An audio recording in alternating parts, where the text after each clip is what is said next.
Welcome to Legends and Leaders. Legends and Leaders are an opportunity for those who have built and are building the modern media and advertising industry to share their stories and experiences and perspectives. And I can't tell you how pleased and happy I am today to be joined by Mark Pedowitz. Mark, I won't say an old friend, a friend for a long time, who I've really respected for many, many years. Mark is Chief Executive Officer of the CW. Why don't we start, Mark, by just telling us about the unique ownership position that you find yourself in terms of how the CW evolved and the ownership of it. I think that's a story not a lot of people know. Thank you for having me on the program, Jack, and the podcast, and I deeply appreciate it that you even consider me worthy of having to be here. CW, I started in late April, early May 2011. The CW was formed in 2006.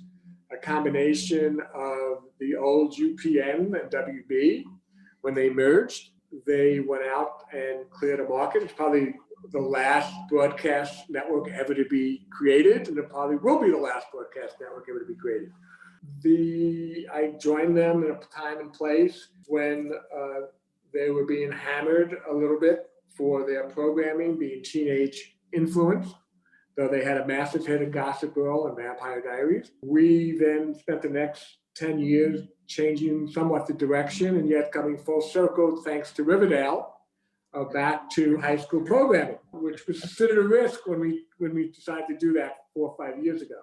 Although you're being a bit humble, I think, Mark, because reading back and remembering myself, the WB and UPN, and when you did take over in 2011, there were real questions about whether the network would continue to survive. And I think those who were taking bets suggested it wouldn't. And you've navigated not just a complete repositioning of the programming, the content, and very much the audience as well, but you've navigated a unique ownership model where you're now under the auspices of both Warner Entertainment under AT&T as well as ViacomCBS, each of which are going through their own tumultuous times.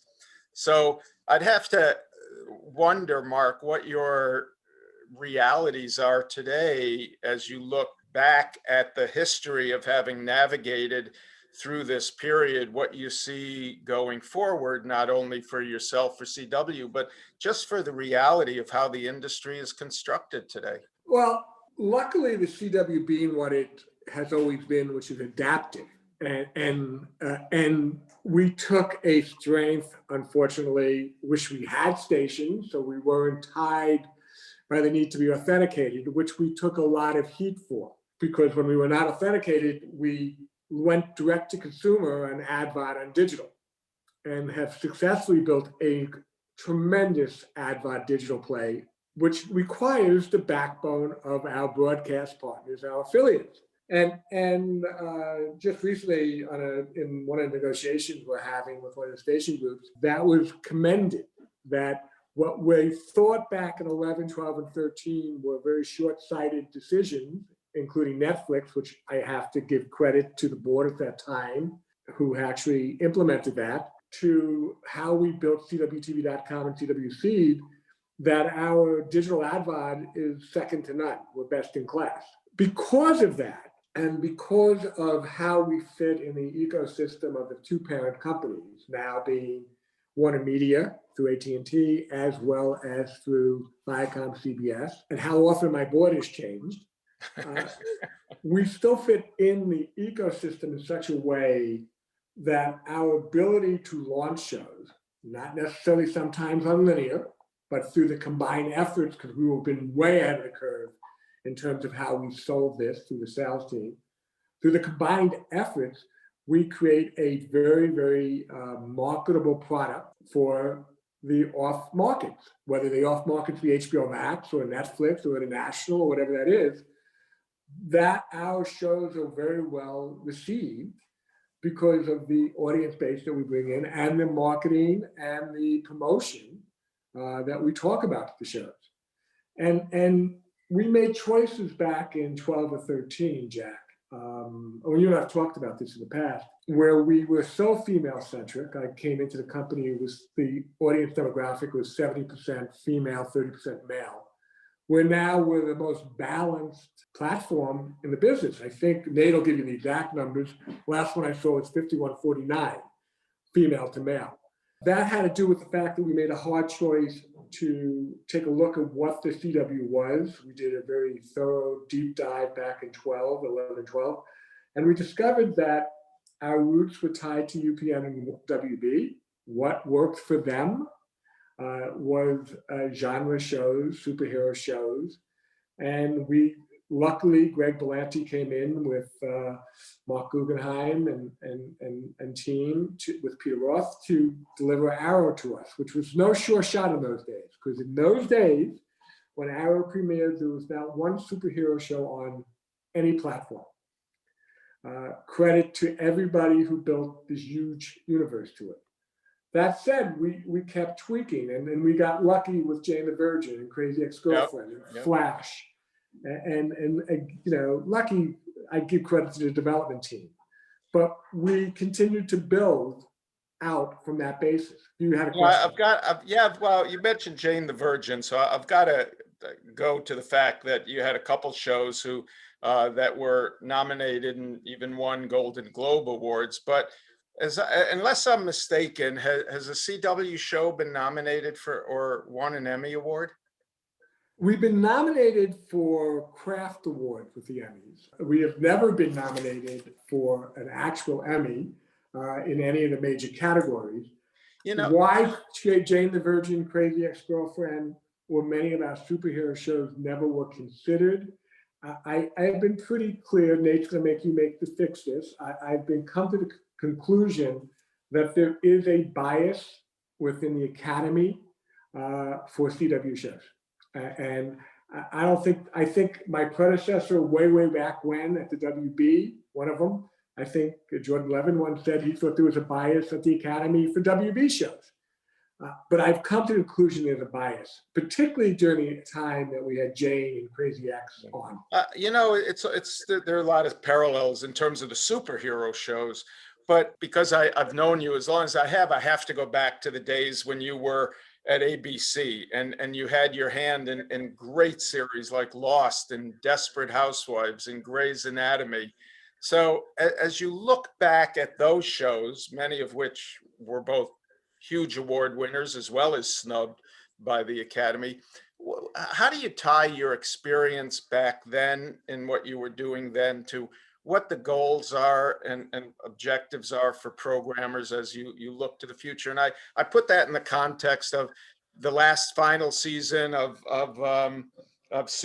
Supernatural, 15 seasons, and just seems like they're not producing 15 seasons, they're not producing 4 seasons much anymore. So I'm curious to know how you look at the industry, how it's evolved and how it's evolving. Well, if you have a brand, your shows make your brand. And once you realize what shows fit within the elasticity of a brand, you program that way. Then you program to the fact, Jack, of you want your shows to be quality. Because if the show's a quality show, even if the subjective opinions I like or dislike, but you feel that you deliver to the audience something of production quality, and it doesn't work, you don't feel bad. You have a sense that you gave it your best shot. It didn't work. Why didn't it work? You do postmortems and do all that. But in terms of how we think at the CW, again, we're a broadcaster, but to everyone's credit, it took a good 7, 8, 9, 10 years to build what the brand of the CW is. It became. We understood that we were genre-oriented. We were a serialized comedy or drama, doesn't really matter. Heightened family relationships, heightened situations. That's where we have done the best. All Americans probably the closest to a more reality-based show that's rooted, and I would say based in the world that we live in. The politics of that world is heightened itself. So you look from that basis, and then you look at what your ownership needs from the platform for those shows. And look, there are many shows that started off, you look at your shows both on a linear and a digital basis. We had shows, Riverdale did not start off with any linear steam to it. It was its first year on Netflix where it took off. All American, same thing. So we look at our shows and how they perform on a cross-platform basis over the course of the year. I think one of the great moments has been, we just concluded the 100, and hopefully there may be an opportunity to do a prequel. But the 100 was never a linear success. The 100 was a massive digital success, both for the CW and for Netflix.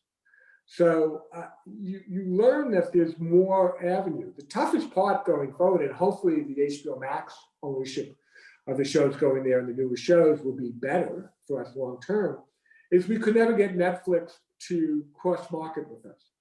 It just wasn't what's going to happen. Now we hope that with HBO Max, we can do that, coupled with the fact that our newer shows, we can, such as Batwoman, Nancy Drew, Stargirl, and then the shows this coming season, we have the capability of an ad bot stack.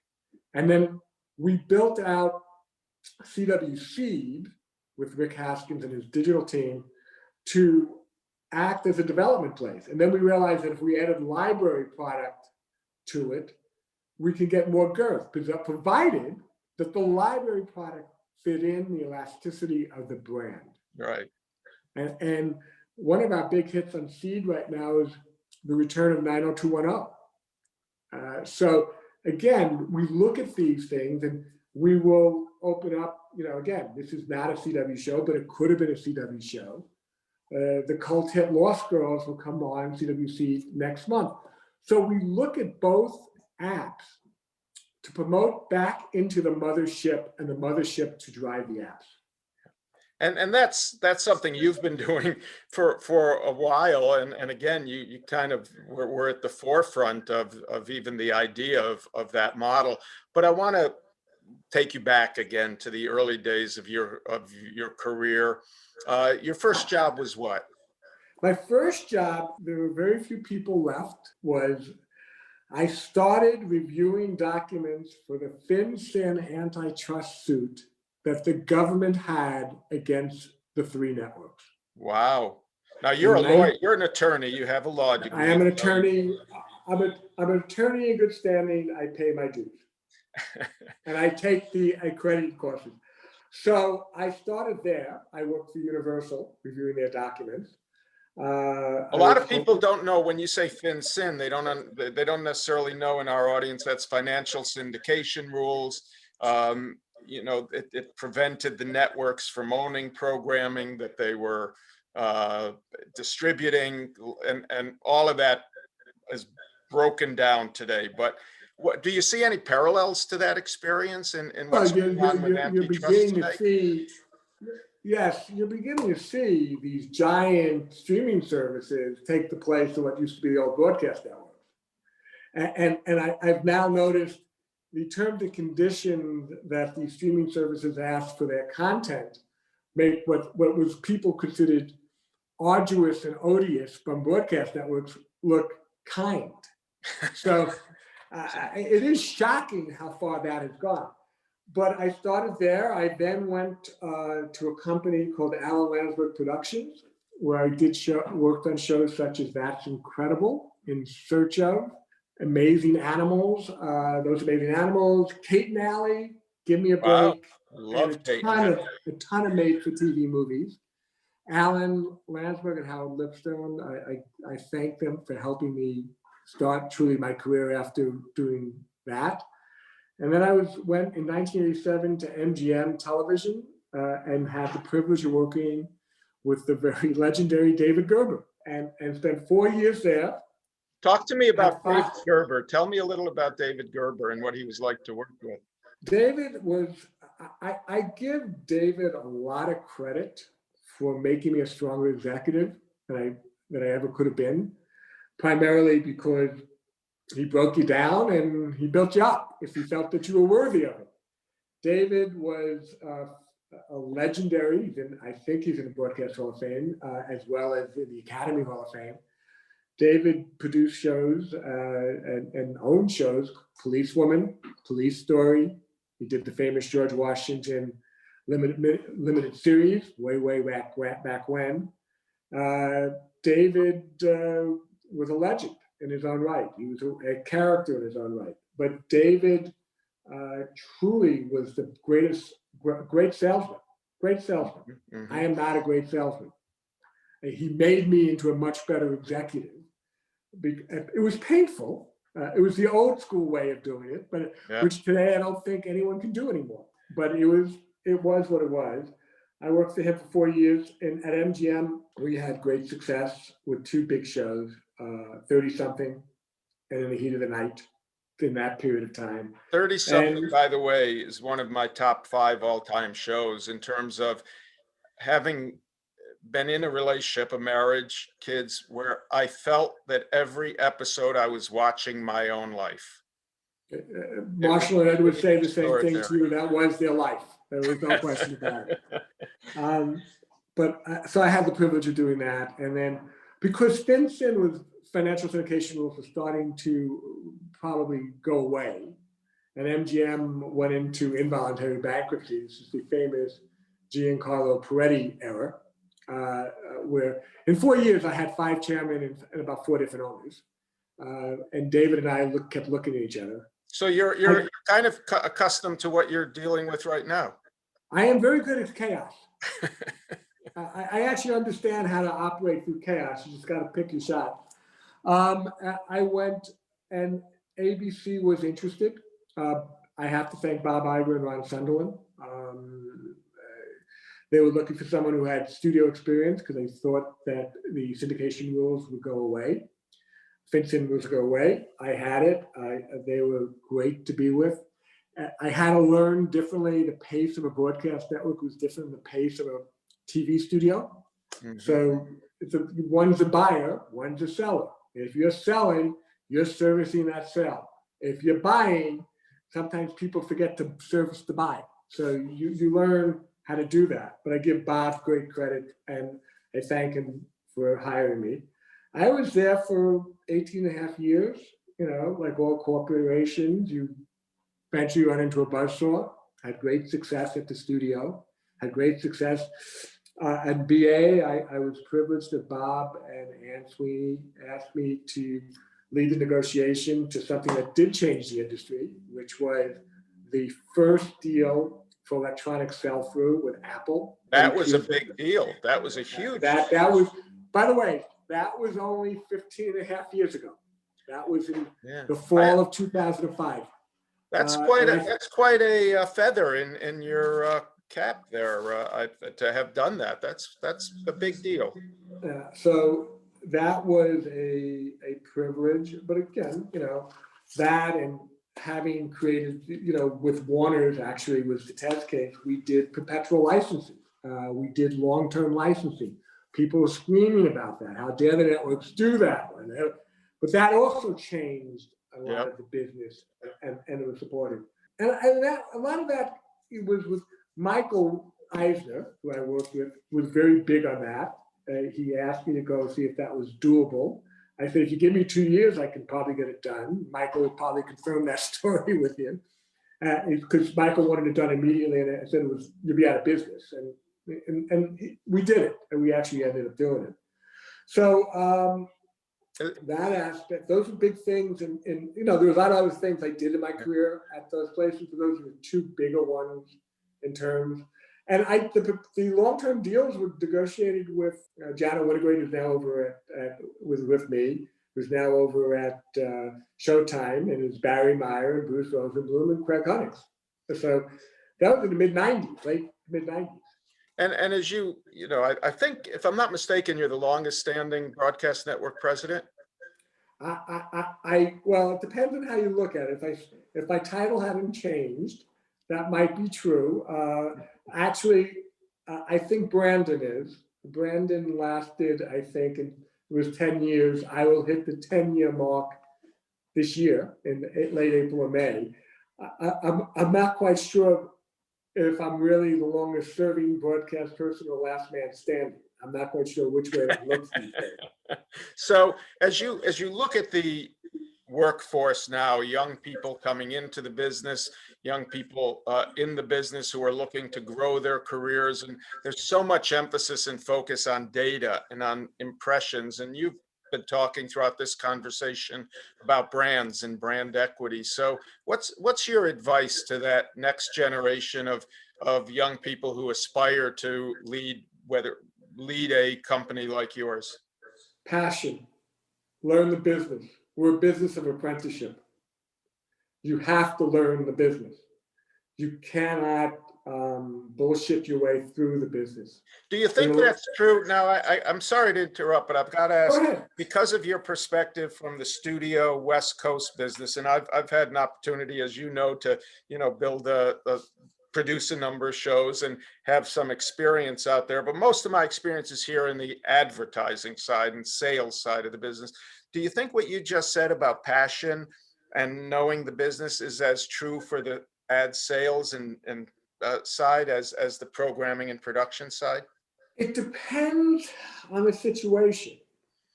If you just want to be an ad sale, then you're selling content, and it's content, and it's always been content. If your goal is to be more than just a salesperson, you need to understand the content you're selling and why you're selling it. And you have to have a passion to move forward with it. And therefore, you need to understand how all of it interlocks with each other. Look, there's nothing wrong with just selling, but you're selling just the program. Program A is no different than program B. But if you're a unique ad salesperson or advertising person who wants to have a much broader career, then you understand the passion and what that content means. Because it is the content that gives you the data to sell. Because if who's watching your show, you can sell that show. And if you don't know who's watching it, and content creates hits, and hits create momentum and evolution of our business, because you can experiment when you have a hit. And I learned that really well in 2004 with Lost, Desperate, and Grace. Because at that point, the ABC network was moribund. It had 5 years of nothing, and then we all got lucky. And again, management changed. Some of that management deserved the credit for finding those things, and then others deserved the credit for keeping them going. But I learned the innovation you can create when you have a hit. The innovation that we were able to create for the CW came because of Arrow, Flash, Jane, and we built off of that. Because if you have shows that people want to be associated with, you can make evolution and technological changes in how you market those shows. Such an important point you've made. And we have to find a way also for brand marketers who are increasingly looking at media and advertising through the prism of procurement to understand the value of audiences who care about the programming they're watching and extend that value to the advertisers who support that programming. 100% correct, Jack. Riverdale, which had its own difficulties in the beginning, and then exploded years 1 and 2 because of our airing it on the air, and then Netflix. The brand equity is worldwide because it's a worldwide show. Mm-hmm. And you begin to realize because of those things, you can do certain things. You can make it more audience friendly. You can make it more sales friendly. What's the value? How does it impact your brand? But what you never want to do with a show is artificially insert it into a sales mode of a brand that doesn't fit what the show's brand is itself. Because if you do that, you will kill your show. So last question, outside of the business, outside of your lovely wife and your the things that I know you're passionate about. What are you passionate about? You mentioned the word passion. What else are you passionate? What excites you and what kind of gets you motivated these days outside of the business? Outside of the business, thank God I can work out, which gives me something to do and clears my mind. Thank God I still read, which and I'm a big sci-fi genre buff reader. Right now I'm reading a book, a trilogy by N.K. Jemisin, which is, and actually she was a Hugo Award winner for her trilogy. Each book won a Hugo Award. I read. I also surf. I'm a moderate. I actually read journals and periodicals across all political spectrum so that I can understand the political spectrum. Whether I agree with the political spectrum is a different thing, but I think it's important not to close yourself off in any way, shape, or form. Because there was a great quote, and I didn't mean to bring this up, but this is what has failed right now in the country, the lack of talking to each other. There was a great quote in the biography of Lew Wasserman, and who was very big in the Middle East process and stuff. And Lew Wasserman, former chairman of Universal. yeah, so it's MCA, a big agent, but it's fantastic. If you want to talk to people about learning about the business, how things have not changed, it's a great book to read because the first 100 pages is actually about Jules Stein, the founder of Universal, MCA Universal. And he basically said something: if you're not talking, you can't reach a deal. And that is accurate. How relevant is that? How relevant is that? And you can be yelling at each other, and hopefully you'll be listening. But if you're not talking, you can't find compromise, and you get rigid in your position. What a great note to say thank you, Mark Pedowitz, Chairman Thank you, CEO of the CW. Truly appreciative of your taking the time today to share your stories, your experience, your advice for the industry. And to all of our listeners, thank you for joining us on Legends and Leaders. You can watch and listen to all of our Legends Leaders at legendsleaders.org. Just go to mediavillage.com and search the CW, or you can go to thecwinsights.com. That's the CWINSITES, CWinsights.com, for their B2B platform at Media Village. Thank you, Mark. I appreciate it. Thank you, Jack. Pleasure.